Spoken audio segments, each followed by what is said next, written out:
you going a quarter way down, there still isn't much tension on your legs. It's only when you get probably below quarter that you really start feeling your legs work. So if you're doing like a 1/3 squat, yeah, you're pushing heavy weight. You can say you're lifting X number, but you're not really putting much load, much force on the leg.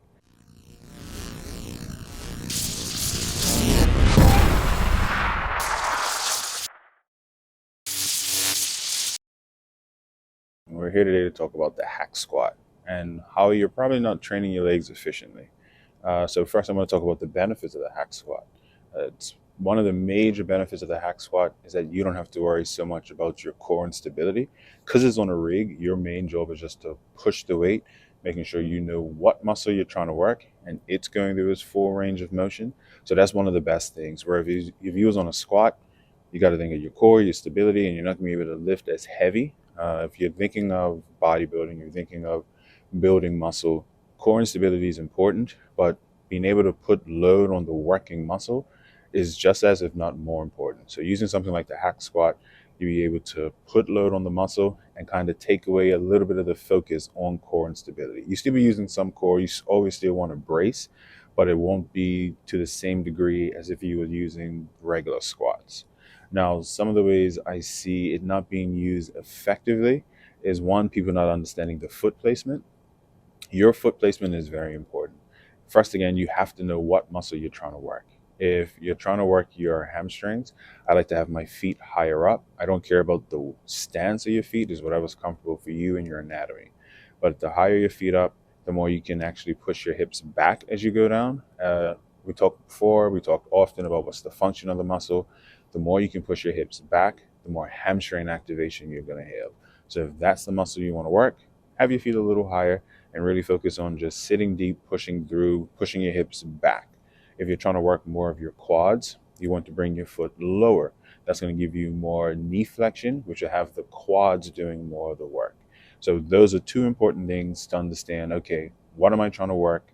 Where do I feel it? And then play around with your foot placement so you know what's best for you. Thinking about what's best for you, make sure when you're going through the squat, you can keep your feet flat. I've seen it a lot of times where people's heels will come out. This could be because of the weight or because they brought their foot down too much and it was outside of the range of motion. So just bring your feet up and know this is the best place for you. And then what I like to do, once I know I can go through that full range, keeping my foot flat, I'll just count the ridges from the top so I know where to exactly put my feet. One of the major things I see when people use a hack squat is their range of motion is extremely limited. And I mean extremely, I mean maybe like a quarter squat. You have to understand when you're upright, you're just standing straight up. You're not putting much, if any, tension on your legs. You going a quarter way down, there still isn't much tension on your legs. It's only when you get probably below quarter that you really start feeling your legs work. So if you're doing like a 1/3 squat, or as soon as you feel a little tension because you just put so much weight on, you're going up, yeah, you're pushing heavy weight. You can say you're lifting X number, but you're not really putting much load, much force on the leg. The deeper you're able to go, the more muscle stimulation you'll be able to achieve, the better results you'll get. Now that means you'll probably have to lighten the weight, but that you just lifting heavy weight doesn't equate to growth, doesn't equate to results. You want to make sure you can get the full range of the motion, especially with a particular movement like this, where it's hardest at the bottom. That's where you're doing the most work. Up top, you're not doing much of anything. So it's just about understanding what workout you're doing, that workout's profile, where is it hardest, where is it easiest.